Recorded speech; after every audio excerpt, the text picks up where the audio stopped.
Bonjour mes chers étudiants. Le cours d'aujourd'hui sera une continuité sur ce que nous avons vu dans S3. Dans S4, nous allons normalement ce sont les structures de données. Les structures de données, on ne peut pas les faire sans pointeur. D'ailleurs, on ne peut pas faire le langage C sans voir ce que c'est que les pointeurs. Dans ce semestre-là, nous allons commencer par euh, les, les pointeurs. Hein, d'accord? Donc, euh,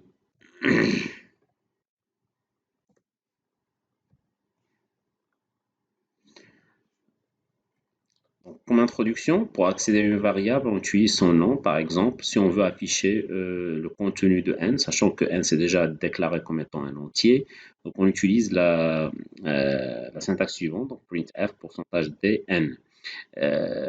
Quand on veut vraiment scanner quelque chose dans la mémoire en utilisant scanf, on ajoute le est commercial, comme vous le voyez. Le est commercial permet de donner l'adresse mémoire, c'est-à-dire que si on veut stocker une variable, une valeur dans une variable, on doit aller vers sa mémoire. Hein. Vers son adresse mémoire, c'est là où on fait le changement. Hein. Et ce truc d'adresse mémoire, c'est très important. Et il a une forte relation avec la notion des pointeurs. Donc, une variable est connue par son nom qu'on lui donne dans le code source et par sa référence dans la mémoire. C'est-à-dire que pour le nom qu'on lui donne, par exemple n, c'est pour l'utilisateur, c'est pour le programmeur, donc il permet de manipuler n. Mais pour le compilateur, il a une référence dans la mémoire, elle est référencée par une adresse. Donc, elle a un emplacement dans la mémoire. Voilà, donc on peut déclarer une variable pour y mettre une adresse mémoire, c'est normal. Donc, puisqu'on peut mettre n'importe quelle valeur dans une variable, il suffit qu'elle ait le même type. Alors, puisque l'adresse c'est une valeur, donc on peut déclarer une variable qui peut stocker cette adresse. Et bien évidemment, ce type de variable, c'est ce qu'on appelle des pointeurs. Donc, généralement, un pointeur, c'est une variable qui stocke ou bien qui permet de stocker une adresse mémoire. Donc, c'est la référence. Un pointeur, il fait référence à une variable. Pour déclarer ce type de variables qui sont les pointeurs, donc on utilise les types qui sont prédéfinis ou bien, comme on verra par la suite dans le chapitre suivant, les types que nous allons nous-mêmes définir. Donc généralement, elle a le même type que l'adresse, que la variable vers laquelle elle pointe. Hein. Si la variable vers laquelle elle pointe est de type int, donc le pointeur aura aussi le type int, et ainsi de suite. Le type du pointeur indique le type de la variable pour laquelle, voilà, donc ceci, on vient de le dire. Pour différencier un pointeur d'une variable, on utilise un astérisque, c'est-à-dire le étoile, après le type. Par exemple, double étoile note. Ici, la variable note peut contenir l'adresse de toute variable de type double. Hein, n'importe quelle valeur d'adresse pour une variable qui est le type double, obligatoirement, parce qu'ils doivent avoir le même type. On peut procéder plutôt à une affectation de type note qui reçoit l'adresse de n. C'est normal. Hein. Ici, une fois je déclare un pointeur, il faut l'initialiser. Hein. Il faut l'initialiser. On l'initialise généralement par l'adresse de la variable vers laquelle il pointe, c'est-à-dire sa référence. Pour afficher la valeur de n, nous avons deux alternatives. Soit on écrit printf puis le type, comme vous le savez, puis virgule et le nom de la variable, ou bien on peut mettre étoile, le nom du pointeur qui pointe vers cette variable. Donc, si nous allons déclarer une variable pointeur et on l'initialise par n, par l'adresse de n, donc soit on utilise n ou bien étoile n, c'est la même chose. Ou bien si on utilise note ou bien adresse de n, ça revient aussi à la même chose. Maintenant, après avoir vu ce truc-là, donc, quelle est l'utilité ou bien quelles sont les choses pour lesquelles ou bien dans lesquelles on utilise les pointeurs. Donc, les pointeurs, c'est un concept très important dans la programmation, et en particulier dans le langage C, puisqu'il permet de vraiment toucher dans la mémoire via les adresses. Et aussi, si on peut voir, la majorité des problèmes sont résolus par des pointeurs, c'est pourquoi nous en avons besoin. Utiliser les pointeurs, c'est quelque chose qui est indispensable pour une programmation saine, compacte et efficiente. C'est normal, c'est parce que quand on utilise les pointeurs, ça prouve vraiment qu'on comprend ce qu'on fait. Et si on comprend vraiment ce qu'on fait, donc notre programme sera sain, compact et efficient, hein, d'accord? Les pointeurs permettent de manipuler directement la mémoire. Les pointeurs permettent de déclarer des variables tableau de taille variable. Ce n'est pas vraiment de taille fixe. Et aussi, les pointeurs permettent le passage par référence parce que, comme nous avons vu le chapitre du S3 sur les fonctions, on appelle une fonction en passant des valeurs, hein. Et parfois, donc, on a parlé de passage par adresse, mais ici, on passe donc, les pointeurs aussi ils permettent le passage par référence.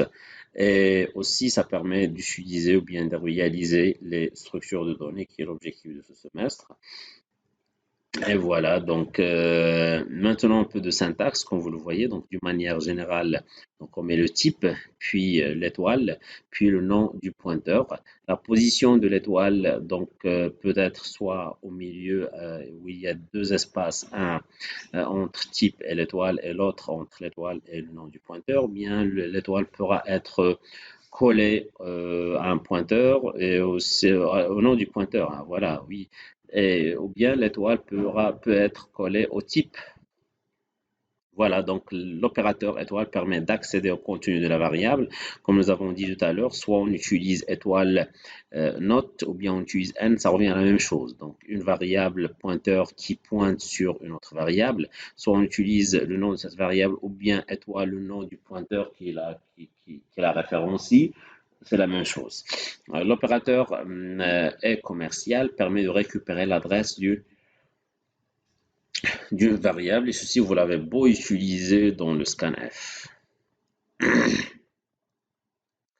Voilà, donc ça c'est un exemple, comme vous pouvez le voir, je déclare une variable de type un int qui s'appelle note, que j'initialise par 13. Je déclare un pointeur de type int.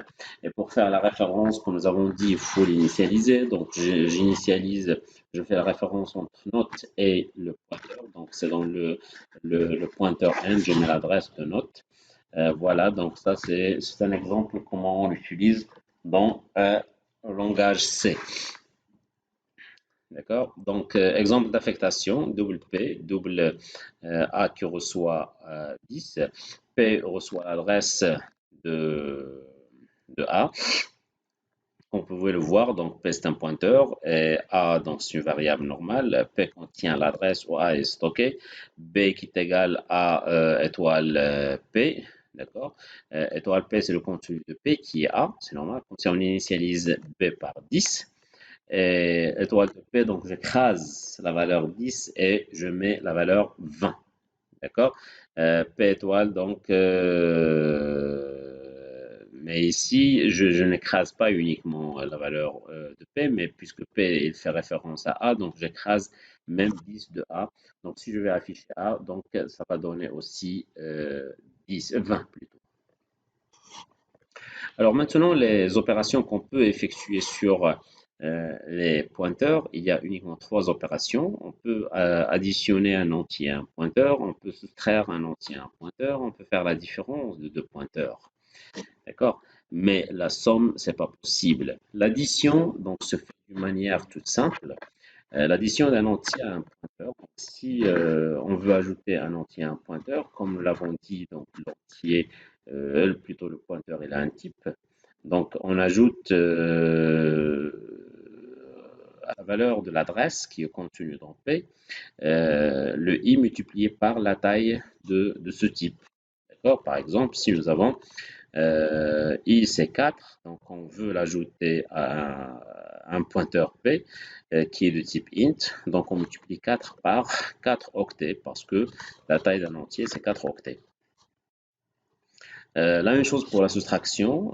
Ici, on soustrait. Voilà. L'incrémentation, c'est la même chose. Quand on incrémente, c'est comme si on ajoute la valeur, on additionne la valeur 1. La décrémentation, c'est la même chose. Voilà, donc, mais si on veut faire, donc, vous pouvez voir cet exemple-là. Nous déclarons un pointeur P1 et une variable n qui reçoit 3. P1 reçoit l'adresse de n. On peut afficher la valeur de cette adresse-là avec printf, comme vous le voyez. C'est 22, 93, 528. Voilà. Puis on peut l'incrémenter, comme vous le voyez. Si j'ajoute 1, c'est-à-dire 4 octets, à la valeur de cette adresse, c'est pourquoi nous avons 32 vers la fin. La décrémentation, si on soustrait, ceci c'est la même chose. Donc ça c'est un exemple que je vous demande de le faire en appliquant les opérations qu'on vient de voir, surtout les opérations sur l'incrémentation, la décrémentation, l'affectation quand on écrase et tout. Voilà, il y a aussi la multiplication quelque part dans le contenu, mais pas dans les adresses. Vous allez le faire vous-même. Voilà donc la solution de cet exemple. Une chose importante, c'est la relation entre les pointeurs et les tableaux, hein. Donc, il y a une forte relation qui est très étroite du fait que le nom d'un tableau peut être considéré comme étant le pointeur. Voilà, donc ici, dans l'exemple, on déclare un tableau qui s'appelle table de taille 5 et un pointeur P. On initialise P par l'adresse de la première case. On fait P reçoit table, c'est-à-dire l'adresse de la première case, c'est-à-dire que P, il pointe sur table de 0. Et étoile de P, c'est le contenu de la première case qui est table de 0. Voilà. Et ici, donc, généralement, d'une manière générale, P plus I pointe sur la case table de I, hein, de manière générale. Et le contenu de P plus I, comme vous le voyez sur l'étoile, désigne la valeur qui est stockée dans table de I. Voilà, donc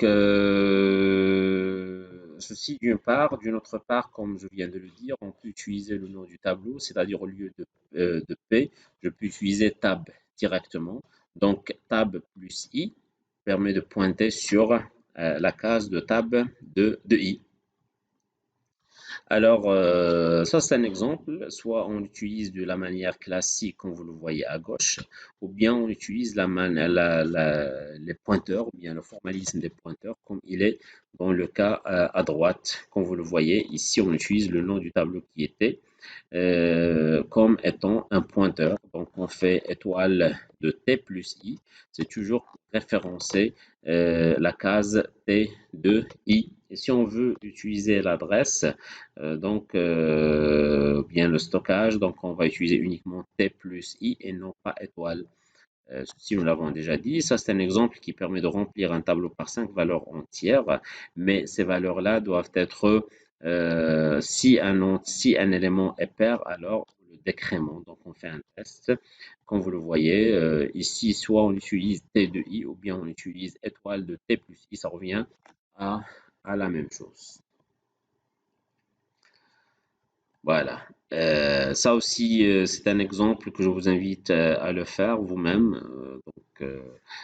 C'est quelque chose que nous avons déjà fait sur le tableau dans l'amphi. Elle est aussi simple, donc ça permet de voir un peu l'emplacement, les indices et aussi les pointeurs, hein, d'accord? Alors maintenant, ce sont les tableaux à deux dimensions. Ce que nous avons dit pour les tableaux à une dimension est valable pour un tableau à deux dimensions du fait que un tableau à deux dimensions, c'est un tableau à une dimension dont les cases ou bien dont les valeurs sont des tableaux à une dimension. C'est pourquoi ici, on prend le nom du tableau. D'accord? Il pointe sur la première case qui est le vecteur table de 0. Donc, on fixe la première ligne et on change les colonnes. Donc, table 0, 0, table 0, 1, table 0, 2, table 0, 3, table 0, 4. Voilà, comme vous le voyez dans cet exemple. comme vous le voyez ici dans cet exemple.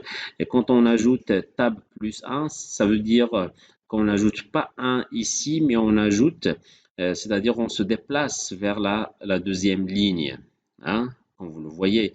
Donc, il permet de pointer sur ceci. Donc, généralement, tab plus i, comme vous le voyez ici, il permet de faire référence à la première ligne. Et puis, on change les indices des colonnes. Et voilà, donc ceci c'est clair dans cette partie-là. Nous allons prendre un tableau à deux dimensions qui s'appelle A de M lignes et de N colonnes et un pointeur P, d'accord, sur les variables entières, donc on le déclare de type int. Donc on fait référence entre P et A de telle sorte que P reçoit l'adresse de la première ligne, crée une liaison entre le pointeur P et la matrice A, comme vous le voyez ici. Ça revient à dire aussi que P reçoit l'adresse de A de 0, 0, hein, parce que c'est à deux dimensions. Soit on écrit P reçoit l'adresse de A 0, 0, ou bien on écrit P qui reçoit A de 0, ça revient à la même chose. Donc, comme vous le voyez, P il pointe sur A de 0, 0, P plus 1, donc je change ici, voilà. Donc, vers la fin, donc pour me déplacer ici, donc je fais P plus N, donc plus 1. Comme vous le voyez ici, j'ajoute 1. Donc, je me déplace à la deuxième colonne. C'est parce que ici, le dernier élément bien la dernière colonne est indicée par n-1, ce n'est pas n. Mais quand je fais p plus n, donc c'est-à-dire que je me trouve ou bien je me suis déplacé vers la ligne suivante, comme vous le voyez. Donc je change la ligne, donc ça devient la ligne 1 et la colonne 0.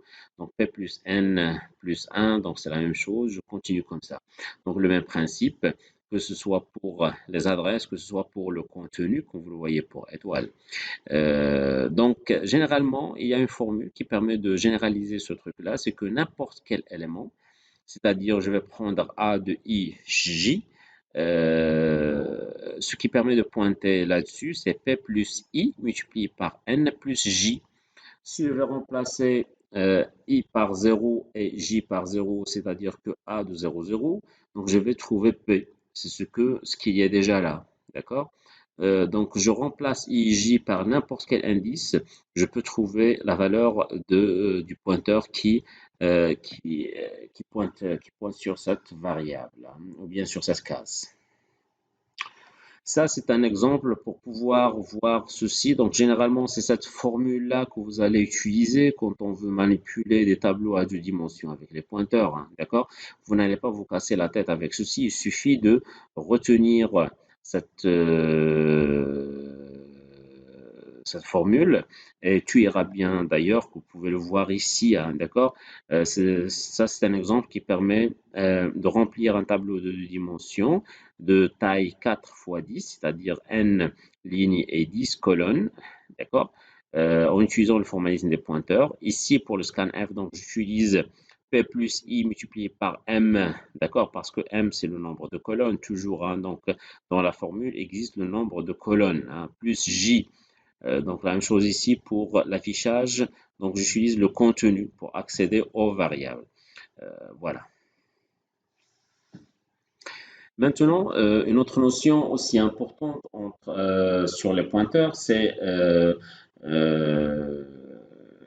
sont les pointeurs et les fonctions. L'utilisation des pointeurs dans des fonctions, c'est obligatoire, hein, d'accord? On ne peut pas résoudre un problème si on n'utilise pas les pointeurs, et ceci d'ailleurs, vous allez le voir dans le TP. Une fonction chargée de permuter ces arguments nous donnera le résultat correct que si on lui passe des pointeurs en argument. Tout d'abord, d'une manière générale, on peut voir la syntaxe, c'est-à-dire que dans l'implémentation de la fonction, donc au lieu dans les paramètres entre parenthèses, j'utilise le étoile, c'est pour les pointeurs, d'accord? Donc ici, bien évidemment, il y a les types, d'accord? Dans l'appel, je fais le passage par référence, comme vous le voyez ici, ou bien le passage plutôt par adresse. Donc, c'est l'adresse de ce pointeur-là que j'ai passé dans les fonctions, dans les arguments de la fonction dans le corps. On écrit une fonction permutée qui permute, par exemple, ça c'est un exemple.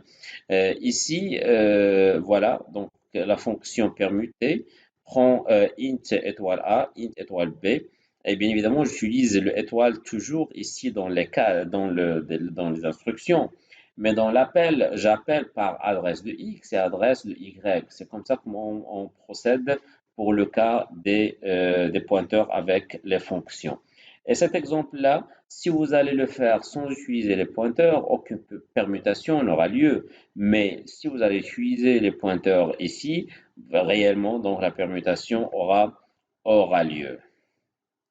Une dernière notion ici pour les pointeurs, c'est l'allocation mémoire, c'est-à-dire on peut allouer de l'espace mémoire parce que déjà un pointeur il permet de stocker l'adresse d'une variable, donc on doit avoir quand même une certaine allocation. Donc avant de manipuler un pointeur et notamment de lui appliquer l'opérateur d'indirection, le étoile, c'est-à-dire vers quoi il est redirigé, il faut l'initialiser. Hein, c'est-à-dire on doit l'initialiser par l'adresse de la variable vers laquelle il pointe. Sinon, par défaut, la valeur du pointeur est égale à une constante symbolique notée nulle, hein, qui existe dans la bibliothèque studio.h.